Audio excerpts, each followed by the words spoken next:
바울은 4절, 5절에서 우리의 이 믿음 생활을 위해서 성령님이 오셨고 또 성령님이 우리의 믿음을 보증해 준다. 신앙생활을 성령님이 보증해 준다라고 얘기합니다. 그러니까 이제 우리가 담대하게 믿음으로 행할 수 있게 되었다라는 것인데, 우리는 이 성령의 보증을 종종 오해할 때가 있습니다. 그러니까 성령의 보증이라는 용어가 가장 적절하게 사용되는 이 핵심은 뭐냐면 우리의 삶이 영적으로 살아난다라는 것을 가리키는 것인데, 우리는 성령의 보증 그러면 뭔가 좀 감정적인, 좀 뜨거움, 이런 것들을 생각하는 경향들이 있습니다. 고린도전서 12장 3절에서 이 성령 은사장에서 말하는 대로 제가 좀 보겠습니다. 12장 3절 고린도 전서인데요. 그러므로 내가 너희에게 알리노니 하나님의 영으로 말하는 자는 누구든지 예수를 저주할 자라 하지 아니하고 또 성령으로 아니하고는 누구든지 예수를 주시라 할 수 없느니라. 그러니까 성령으로 인해서 우리가 예수를 주로 고백한다라고 하는 겁니다. 이게 성령의 보증의 가장 핵심적인 것인데, 예수를 믿게 된 결정적인 배경이 곧 성령 사역 때문이다라는 것을 잘 드러내주는 그런 표현입니다. 로마서 8장에도 가보면 이 육신을 따르는 자는 8장 5절입니다. 5절 이하를 제가 또 좀 몇 절 보겠습니다. 육신의 일을 따르는 자는 육신의 일을, 영을 따르는 자는 영의 일을 생각하나니 육신의 생각은 사망이요 영의 생각은 생명과 평안이니라. 육신의 생각은 하나님과 원수가 되나니 이는 하나님의 법에 굴복하지 아니할 뿐 아니라 할 수도 없음이라. 육신에 있는 자들은 하나님을 기쁘시게 할 수 없느니라. 만일 너희 속에 하나님의 영이 거하시면 너희가 육신에 있지 아니하고 영에 있나니 누구든지 그리스도의 영이 없으면 그리스도의 사람이 아니라. 그러니까 성령이 없으면 누구든지 그리스도의 사람이 아니다라는 거예요. 예수를 믿게 된 근본적인 것은 성령 때문이다라는 거예요. 성령이 이미 우리 안에서 역사하신 그 결과가 우리가 그리스도인이 되었다라는 것을 이렇게 분명하게 얘기합니다. 성령의 간섭 없이 믿을 수 없다라는 겁니다. 우리의 믿음의 이 가이드라고 할 수 있는, 우리의 믿음을 부여해 주실 뿐만 아니라 믿음을 역사하게 만들어 주시는 것. 마치 우리는 우리가 믿는다라고 생각하는 경향들이 참 많죠. 이게 그 신앙 고백, 크레도라고 하는 것이 나는 믿는다, I believe 이렇게 시작하는 이런 신앙 고백이 그렇게 만드는 경향이 있는데, 그것은 공표하는 겁니다. 우리의 이 되어진 이 성령의 역사를 우리의 이제 입술로 우리가 받아서 공표함으로써 그게 곧 완전한 내 것임을 확증하는 그런 선언인데, 그것이 마치 내 노력이나 내 능력에 의해서 그렇게 된 것이다라고 오해해서는 안 된다라는 것입니다. 우리 안에 이제 성령이 계신다, 성령이 역사하신다, 이럴 때 우리가 주로 감각적인 경험 또는 초자연적인 어떤 기적을 행하는 것들에 대해서 자꾸 주목하고 그걸 기대하는 경향들이 많이 있는데, 그게 아니라는 게 아니라 그게 주된 목적은 아니다라는 겁니다. 주를 알고 또 주를 믿고 주를 소원하게 만드는 그런 신자들이 되었다라는 것을 가장 여실하게 이미 성령이 우리 안에 계신다라고 하는 그 징표가 된다라고 말할 수 있는데, 우리는 오히려 이 성령이 어떤 뜨거운 다른 것들을 만들어내는 것으로만 자꾸 기대하는 그런 경향들이 많이 있었다는 겁니다. 이렇게 성령의 보증을 하나님께서 지금 준 것, 바울이 4절에서 5절에서 얘기하는 것은 이 장막에서 탄식하는 몸에서 완성된 자리로 나아가기 위한 그런 보증이 성령의 보증이다라는 것을 얘기합니다. 이게 4절과 5절의 관계라고 할 수 있습니다.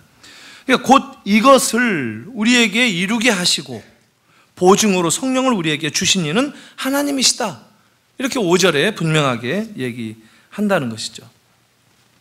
우리가 하나님의 자녀인 것을 확인하는 그런 것으로서 성령이 우리 안에 계신다라는 것을 지금 말씀을 드렸는데, 성령이 우리 안에 계시는 것을 어떻게 아느냐 하면 이제 이 예수를 믿게 된 것을 통해서 우리가 성령이 우리 안에 내주하시는 것, 성령의 임재를 확인할 수 있다라는 것이죠.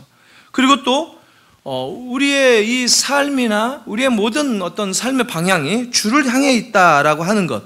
그런데 성경은 성령의 임재하심, 성령의 우리 안에 내주하심을 거기에서 그치는 것이 아니라 우리의 삶이 마지막 때 종말론적인 차원에서 하나님 앞에 섰을 때까지 그때의 우리의 모습이 온전하게 이르게 되기 위한 우리의 그 삶을 다듬어주고 붙잡아주고 인도하는 그런 역할을 위해서 성령이 우리 안에 계신다라고, 성령이 그래서 오셔서 우리에게 보증이 되셨다라고 얘기를 합니다.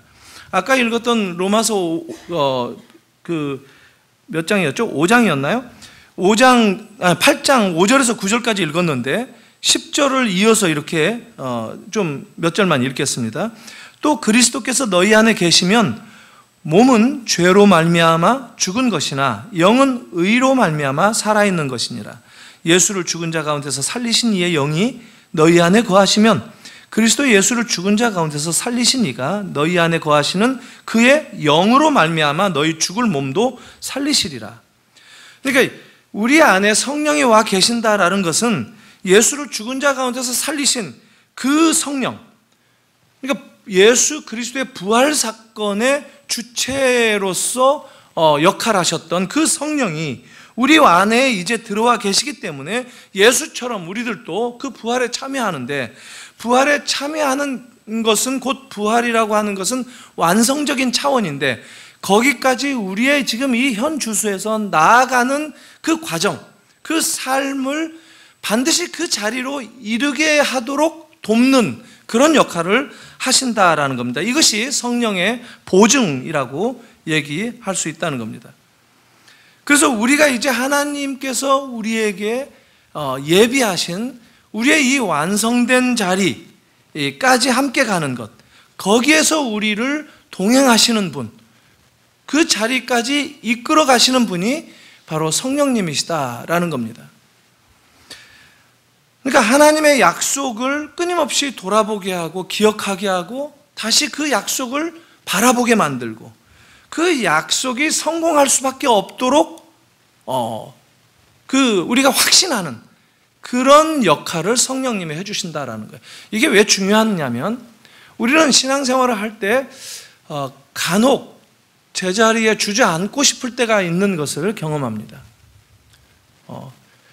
제가 어제도 어떤 분을 만났는데 한 1년 반쯤 제가 만난 지 얼마 안 되죠. 1년 반쯤, 한 60대 후반의 남자분이신데 한 1년 반쯤 만났어요. 만나서 예수를 막 믿고 이제 지금은 이제 이렇게 신앙이 뭔지 이제 눈을 뜨신 분이에요. 무슨 말씀을 하시느냐면 1년 전에 자기의 그 모습을 보면, 1년 남짓된 그때의 자기의 모습을 보면 지금은 굉장히 달라졌다라는 얘기를 해요. 그런데 또 동시에 무슨 말씀을 하느냐면 나는 갈 길이 너무 먼 사람이다. 신앙이 발전되어야 되고 뭔가 하나님께서 나에게 역사하시는 그런 것을 내가 말로 할 수 있을 만큼 뭔가 변화가 있어야 되는데, 변화가 있기보다 여전히 내가 보이는 그 삶의 모습은 아직 초라하다. 그래서 나는 안 되는가 보다. 이러면서 또 그런 경우 많죠. 우리 주변에서도. 나는 안 되는가 보다. 물론 이게 겸손한 우리의 모습을 인정하고 하는 측면에서는 틀린 말은 아닌데, 이걸 자포자기로 가게 되는 것은 잘못된 길이라는 것이죠. 가령 어떤 사람이 아직도 옛사람 시절에 행했던 일들을 예수를 믿고 난 다음에 인격적으로 변화된다, 성숙해져야 된다라고 하지만 그것을 쫓아가지 못한 채 여전히 구습에 젖어 있을 수 있죠. 그런 것을 이제 너무 탄식하면서 나는 아직 멀었다, 아니 나는 아예 안 되는지 모르겠다, 이렇게 할 수가 있는데 그게 아니라는 거예요. 지금 이 말씀대로 한다면 성령이 이미 보증이 된 결과는 그 무엇으로 우리가 확인할 수 있느냐면 예수를 주로 고백할 수 있는 그 자리에 있다는 것 자체가 성령의 보증이 아니고서는 불가능하다라는 거예요. 성령이 이미 있는 사람이라는 거예요. 그런데 우리가 이제 우리의 현실 속에서 더 붙들고 확인해야 될 것은 무엇이냐면 그 성령의 보증은 그 출발점, 예수를 주로 시인하고 천명하는 그 자리에서 뿐만 아니라 마지막 종말론적인 그 자리에까지 내가 완성되기까지 반드시 나아가도록 성령이 나를 보증해 준다라는 것까지 함께 우리가 알아야 된다는 것이죠. 그러니까 좌절할 필요는 없다는 거예요. 물론 모든 사람들이 마냥 제자리 걸음만 하고 있다면 그것도 문제기는 하죠. 그러나 우리가 변하는 것을, 우리가 경험하는 것은 굉장히 쉽지 않습니다. 지금 내가 변하고 있다는 것을 내가 눈치채거나 아는 것은 극히 어렵다는 거예요. 어떻게 우리는 알게 되느냐면 한 1년, 그분이 고백하신 대로 1년쯤 지나고 나서 보니까 작년에는 내가 이랬는데 눈금이 1mm 이렇게 움직이는 것 같아서 보이지 않았는데 1년이 지난 그 시간적으로 그냥 뚝 떼어서 1년 후에 돌아보니까 엄청나게 많이 변화받았다는 것이죠. 이렇게 우리는 알 수가 있는 것이지 지금 내가 오늘이라고 하는 이 시점에서 움직이면서 변화하고 있는 것을 눈치채기란 쉽지 않다는 거예요. 그건 너무 당연하다는 것이죠. 그렇기 때문에 이런 말씀들이 필요한 것이다 라고 하는 것을 우리가 좀 확인할 필요가 있습니다.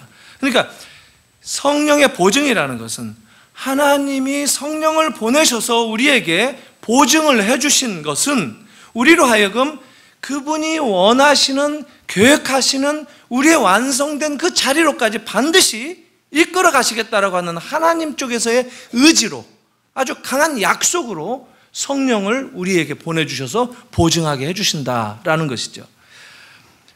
6절, 8절을 보니까 우리가 신앙생활을 담대하게 해야 되는데 이런 성령이 보증해주는 결과대로 우리가 이제 완성의 자리에 이르기까지 이제 천국에 가서 지금 당장에 우리는 주와 같이 있고 싶고 그러나 몸으로 있든지 떠나든지 우리의 삶은 현실적인 우리의 지금 여기에서의 삶은 주를 기쁘시게 하는 삶이어야 된다라고 권면을 합니다.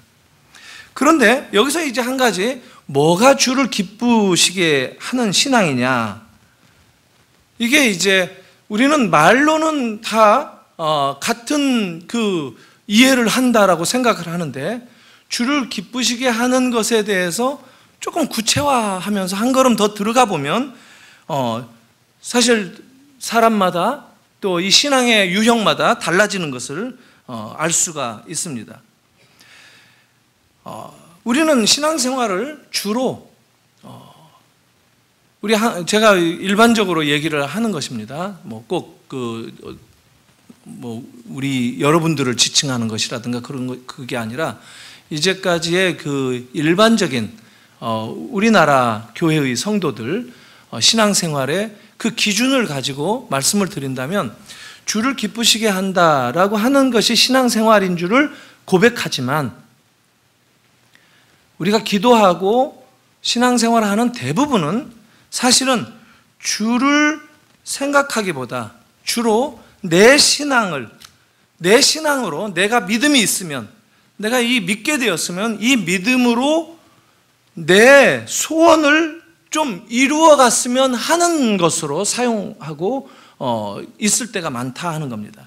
예컨대 신앙생활 하면서 내 소원을 주님을 기쁘시게 하는 것으로 여기기보다는 내가 원하는 것을 내가 믿기 때문에 하나님이 초월적인 능력을 역사함으로써 이루어주는 그것을 우리의 신앙으로 생각하는 경향이 많다는 거예요.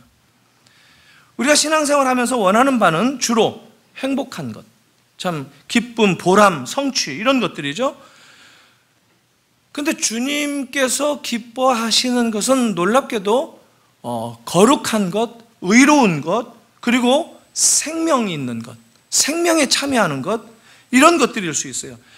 이 빌립보서 1장 20절을 또 한번 잠깐 읽어보겠습니다. 빌립보서 1장 20절인데요. 나의 간절한 기대와 소망을 따라 아무 일에든지 부끄러워하지 아니하고 지금도 전과 같이 온전히 담대하여 살든지 죽든지 내 몸에서 그리스도가 존귀하게 되게 하려 함이니, 지금 내 몸에서 그리스도가 존귀하게 되는 것, 그러면서 내가 살든지 죽든지 그렇게 하기를 원한다라고 하는 것, 우리들이 이 말씀을 너무 당연하게 받아들이고 우리들도 그렇게 생각한다고 하는데, 이런 내용들은 우리가 외워서 표현한다고 그 말의 뜻을 그대로 안다고 말하기에는 어려운 표현들입니다. 예를 들면 사도들도 초대교회에서 주의 이름으로 인해서 능욕받는 것을 훨씬 더 마땅히 기뻐했다라고 얘기하는데, 고난 가운데에서도 그 고난 가운데에서 주를 향한 그런 마음들로 주님의 기뻐하시는 그런 일들, 그런 자리, 그런 것들을 마다하지 않고 기꺼이 받아들였다라고 얘기하는 것. 그러니까 예수를 믿는 것이 곧 내가 원하는 대로 일이 술술 잘 풀려가고 성공해야만 하고 하는 쪽으로만 연결하는, 물론 그건 반드시 있어요. 그러나 눈에 보이는 것으로 확인되는 그런 등식으로 연결하려는 우리의 이 성급함, 이것은 좀 더 주님을 기쁘시게 해드리는 것인가라고 하는 그 기준에서 다시 좀 돌아볼 필요가 있다라는 겁니다. 주님께서 원하시는 것, 우리에게 정말 기뻐하시는 것, 이것은 물리적인 내 삶의 환경을 바로잡아주고 좀 좋게 만들어주고 하는 것이 궁극적인 것은 아니라는 거예요.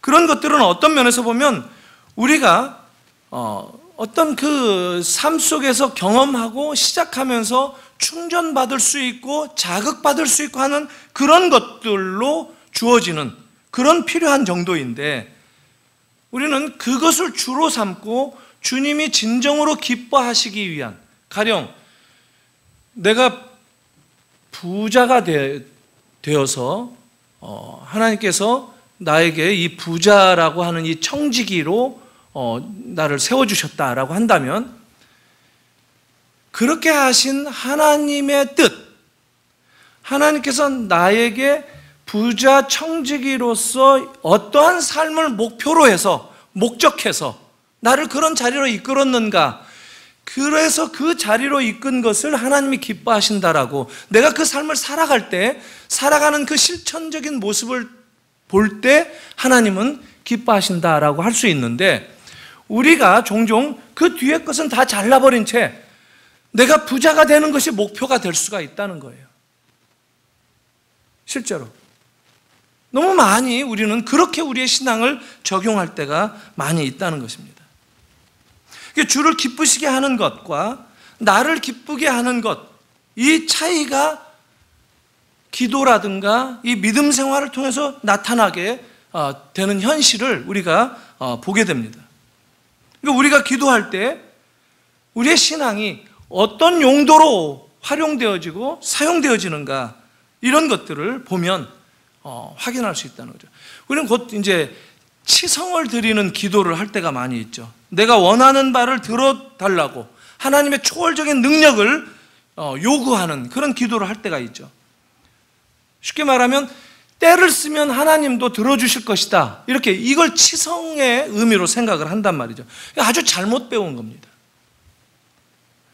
우리가 원하는 것을 하나님이 다 들어주시는 것으로 해서 지성이면 감천한다 라고 하는 이런 이상한 인과율로 생각하는 경향이 있다는 거죠. 여러분 한번 생각해 보세요. 우리가 얼마나 많이 들어온 얘기인가. 하늘 보좌를 흔드는 기도, 우리가 기도를 얼마나 세게 하고 얼마나 바람을 집어넣었으면 막 울부짖게 기도를 하면 하늘 보좌가 흔들린다는 거예요. 그런 게 어디 있어요? 하늘의 보좌는 흔들릴 수 없어요. 하늘에서 이루어진 것이 땅에 이루어지는 것이지 땅에서 요구하는 대로 하늘이 움직이는 게 아니다라는 거예요. 근데 우리는 마치 땡깡이라도 부리면 애들이 발 동동 구리면서 뭐 이렇게 뗐으면 다 들어주는 것 마냥 하나님을 생각할 때가 있는데, 그런 아우성, 그걸 아우성이라고 그러지 그런 걸 기도라고 하지 않는다는 거예요. 기도는 오히려 훨씬 침착해야 되고 진지해야 되고, 그리고 기도는 훨씬 더 조심스럽고 경외심을 가지고 나아가는 것이 기도입니다. 기도는 나의 어떤 이 집중력, 이 나로 인해서 나로 출발하는 나에게 어떤 근거가 있는 것으로 되어질 수 없는 것이 기도라는 거예요. 기도는 그분에게 속한 것이고 그분의 뜻을 구하는 것이고 그분 앞에 나아가는 것이 기도인데, 우리는 하나님보다는 항상 우리 쪽에서의 어떤 그 구심점을 늘 생각한다는 거예요. 그래서 마치 노사분규 같은 거 하고 그러면 머리에 띠 두르고 막 외치고 하는 그런 식으로 기도하는 경향들이 있는데 전혀 잘못된 것입니다. 우리가 당면한 문제가 어렵고 클 때, 갑작스럽 때, 아주 긴박할 때 그럴 수 있다고 생각합니다. 그렇게 해야 되겠죠? 우리가 앞길을 전혀 모를 때.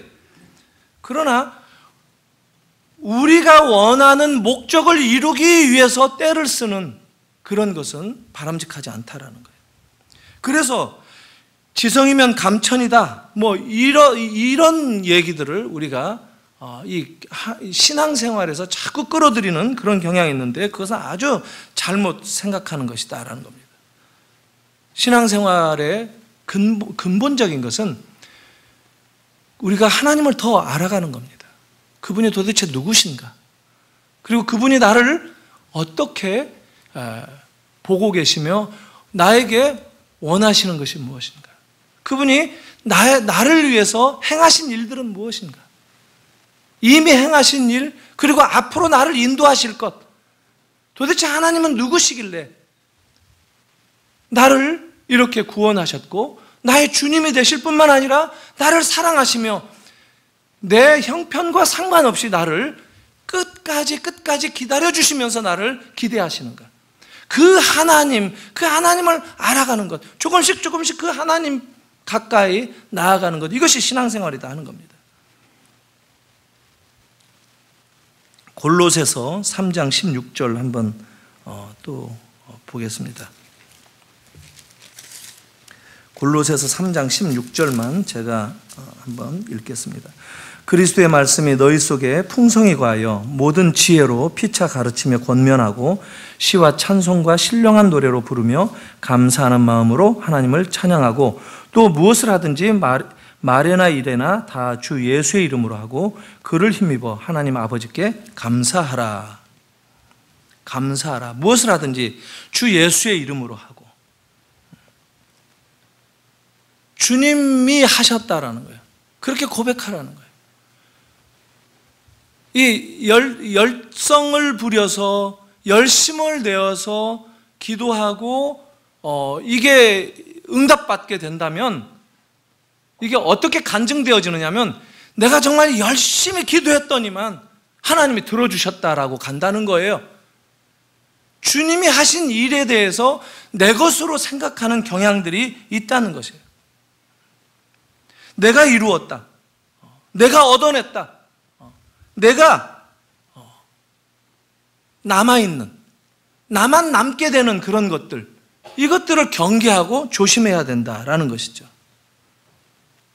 주시려고 하지 않았지만 나는 결국 받아냈다, 이게 아니라는 것이죠. 하나님과 우리의 그 인격적인 관계는 그렇게 집념이나 꾀를 써서 이루었다라고 하는 그런 관계가 아니라는 것이죠.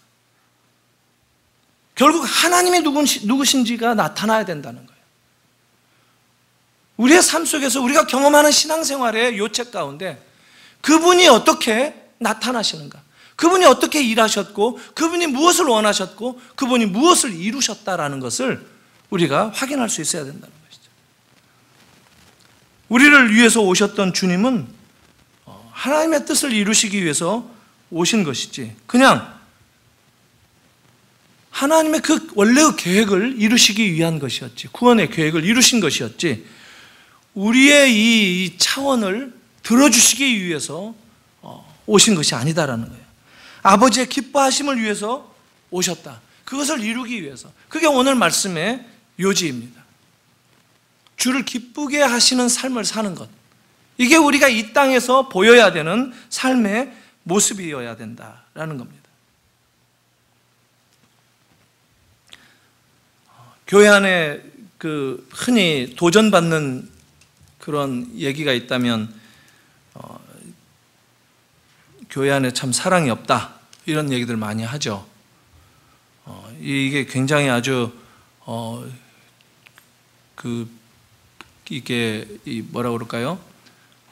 어떤 좀 추상적인 그런 포괄적인 표현이죠. 사랑이 없다. 사랑이 어떤 눈에 보이고 손으로 만져지고 하는 그런 것들이 아닌데, 어떤 면에서 보면 우리 그 교회 문화 가운데 좀 자기의 이 믿음 생활에 부족한 면들을 있는 그대로 털어놓고 하는 그런 문화가 발달되지 않은 것 같아요. 자기 얘기들을 안 합니다. 내가 실패한 얘기는 특히 교회에서 말하지 않아요. 왜 그러느냐면 뭔가 잘 안 됐다, 이런 얘기를 하면 마치 믿음이 없어서 안 된 것처럼 생각을 한다는 거예요. 그래서 교회에서도 보통 인사말로 어떻게 지내냐, 잘 되고 있냐, 그냥 대충 얼버무리면서 다 잘 된다고만 얘기하지, 안 되는 거에 대해서 잘 얘기를 하지 않습니다. 왜 그러느냐면 저 사람은 하나님이 외면한 사람이다 하는 것으로 낙인이 찍힐까를 두려워서 자기를 표현하지 않는다는 거예요. 때를 써서라도 하나님의 능력을 얻어내야 되는데 저 사람은 그러지도 못한다고. 그러다 보니까 서로 그런 부분들에 대해서 좀 오해가, 좀 뭔가 좀 상처가 있게 되고, 믿음에 대해서 그런 식으로 판단을 받게 되고, 그러면 보기 싫어하죠. 교회를 떠나기도 하고. 그러니까 항상 신앙이 뭐냐라고 얘기할 때 신앙은 누구의 신앙이 누구 거보다 더 세다, 더 좋다, 이런 식으로 항상 비교하는 식으로 우리가 이해하는, 사실 신앙은 그런 싸움이 아닙니다. 신앙은 하나님의 기뻐하심과 그 뜻에 우리들이 항복하는 것, 이것이 바로 요구되는 것이 우리의 신앙생활인 거예요. 근데 나는 내 신앙으로 내가 성공했다라든가, 나는 신앙이 좋아서 이런 결과를 얻었다라든가, 이렇게 나가는 이런 문화가 계속 조장이 된다면 사실 그런 교회에 사랑이 있겠습니까? 사랑이 뭔데요? 아낌없이 주는 것이고, 기다려주는 것이고, 오래 참는 것이고, 그런 것이 사랑이라고 하는데, 그런 것을 나누지 못하는 그런 문화적인 배경, 이것을 빨리 고칠 필요가 있다라는 겁니다. 그래서 믿음에서 중요한 것은 각 사람을 하나님께서, 예수 그리스도께서 값으로 사신 한 영혼 한 영혼 아주 소중한 인격이다라는 것을 인정하고, 그런 예를 갖춰서 사람들을 대하는, 그것이 곧 사랑을 회복하는 길이 아닌가 싶습니다. 그러니까 겉으로 드러난 어떤 양적인 것으로 환원시켜서 사람을 판단하고 평가하는 그런 것들을 좀 이렇게 지우면서 우리 각자의 배후 속에 하나님이 어떻게 그에게 역사하시는가, 성령이 어떻게 그를 보증하고 있는가 하는 것을 바라보면서 그를 평가하고 관계를 맺는 것, 이것들이 회복되어야 된다 하는 겁니다. 10절에 보니까 마지막 절인데요, 이는 우리가 다 반드시 그리스도의 심판대 앞에 나타나게 되어 각각 선악간에 그 몸으로 행한 것을 따라 받으려 합니다. 다른 말로 쉽게 말하면 이 땅에서 우리의 신앙은 삶으로 나타나야 된다는 거예요. 천국을 사모하고 소망하는 것이 선악간에 몸으로 행한 것을 따라서 받는다라는 거예요. 우리는 좀 굉장히 거대 담론을 많이 좋아하는 문화죠. 거시적인 안목을 가지고 얘기를 합니다.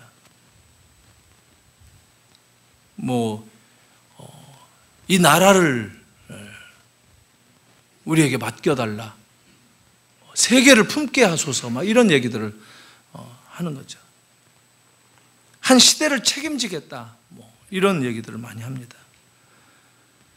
그건 어떤 특별한 사건이고 특별한 임무를 부여하는 하나님의 굉장히 예외적인 그런 케이스들이죠. 모두가 모세가 될 수 없죠. 그러나 정말 중요한 것은 우리 하나님은 모두에게 주시는 거예요. 우리 인간에게 모두가 필요한 것, 그것 없으면 생명을 영위할 수 없는 것, 그런 것들은 다 주시는 거예요. 다 모두에게. 그러나 이렇게 가장 중요한 것은 모두에게 주지만 있어도 되고 없어도 되는 것들에 대해서는 어떤 특정한 사람들에게 줄 수 있다는 거예요. 그런데 우리는 그 특별한 것들, 마치 어떤 한 나라를 얻는 문제라든가 한 시대를 책임지는 일이라든가 이런 것들은 있어도 되고 없어도 되는 거예요. 하루하루 우리의 삶을 소중하게 받아들이고 주님 앞에서 살아가는 이런 것들은 정말 중요한 것이다라는 거예요. 근데 우리는 항상 이 비장한 어떤 특별한 익스트라오디너리한 그런 것들만 자꾸 향해서 그것을 붙잡으면 좀 더 신앙이 두드러진 어떤 한 방에 뭔가를 회복할 수 있지 않겠나, 이런 신앙생활을 할 때가 있다는 것이죠. 한 사람 한 사람이 자기 인생을 살아가면서 살아야 하는 이 현실적인 삶 속에서 신앙으로 실천하는 것, 이것이 우리 모두에게 요구받고 있다는 것을 우리가 잊어서는 안 된다는 거예요. 다른 말로 말하면 예수를 믿고 사는데 천국만을 바라본다든가 천국만을 그린다든가, 나는 저 세상에 빨리 가서 내가 천국 백성 된 것을 빨리 경험하고 싶고, 그게 중요한 게 아니라는 거예요. 그 천국을 향한 종말론적인 신앙을 가졌다면 오늘 이 땅에서 주어진 오늘 하루 내 삶을 최선을 다해서 성실하게 사는 것, 이 세상에서의 삶을 무시하지 않는 것, 이것이 우리 인생에서 매우 중요하다라는 것을 오늘 지금 가르치는 겁니다. 저 들은 얘기인데, 배 있죠, 배. 바다에 떠 있는 배가 있는데, 배를 보면 이 선체가 있고 배 움직이게 하는 엔진 기관이 있죠. 그리고 그걸 운행하는 선원들이 있어요. 선체가 있고 기관이 있고 선원이 있는데 뭐가 제일 중요하겠어요? 정답을 말씀을 드려버리면 나도 그렇게 생각했다, 이렇게들 생각하니까 그렇게 생각들 하시니까 미리 좀 한번 손을 좀 잠깐 들어보세요. 선체가 제일 중요하다. 아무도 없으시군요. 엔진이 가장 중요하다. 예, 왜 이렇게 다른 분들 쳐다보지 마시고 손 한번 들어보시죠. 자, 다시 시작합니다. 선체가 제일 중요하다. 없어요. 기관이 제일 중요하다. 엔진. 예. 소수 한 5, 6분, 7분쯤 됩니다. 선원이 제일 중요하다. 아무래도 사람을 해야지, 이럴 때는 이렇게 생각을 하실 수가 있는데, 손 안 드신 분은 난 손이 없다. 배는 선체가 제일 중요하대요. 배가 뭔데요? 배의 목적이 뭐죠? 엔진은 배 아니어도 자동차에도 달 수 있고 다 달 수 있어요. 배가 배여야 되는 것은, 배는 바다를 떠 있어야 되고 떠다니면서 뭔가 실어 날라야 되는 것이잖아요. 그게 배의 목적이죠. 사람을 나르든 짐을 나르든 배가, 선체가 그래서 가장 중요한 것이죠. 엔진이야 큰 엔진을 달든 천천히 가는 엔진을 달든 엔진 없이 그냥 돛담배 있죠? 그냥 범선 옛날 그냥 바람 불면서 가는 이 보재기를 달아놓든 그건 상관없다는 거죠. 이게 굉장히 중요한 거예요. 배의 목적은 실어 나르는 것이다라는 거예요. 배를 만드는데 선원들 먹여 살리기 위해서 배를 만든다는 것은 아니라는 거예요. 우리는 보통 배를 예를 들어서 설명할 때 이런 얘기 많이 들었죠. 배의 키가 중요하다. 키. 이 작은 키 하나로 배의 모든 그 방향을 다 조종할 수 있다. 그래서 키가 중요하다라고 할 때 우리는 잠깐 배라고 하는 거대 목적을 잃어버린 채 키의 중요성에 집착하는 그런 수가 있어요. 우리 신앙생활이 마치 이 작은 것 하나, 물론 중요하죠. 중요하지만 그 중요성에 매몰되어서 우리의 신앙생활도 키처럼 기술을 부리고 재주를 부려야 된다고 생각하는 경향이 있다는 거예요. 어떤 그런 일에 우리의 신앙생활이 좀 집중되고 하는 것, 우리 한국교회가 어디에서 무슨 마치 용한 점쟁이 나타나듯이 아무개 목사가 뭔가를 좀 잘 가르친다면 우르르 몰려다니고 그러지 않았습니까? 하루하루 일상 속에서 하나님을 경험하는, 미안해 너무 큰 소리로 갑자기 너한테 한 거 아니야? 울지 마. 잠자다가 갑자기 눈을 떴을 뿐인데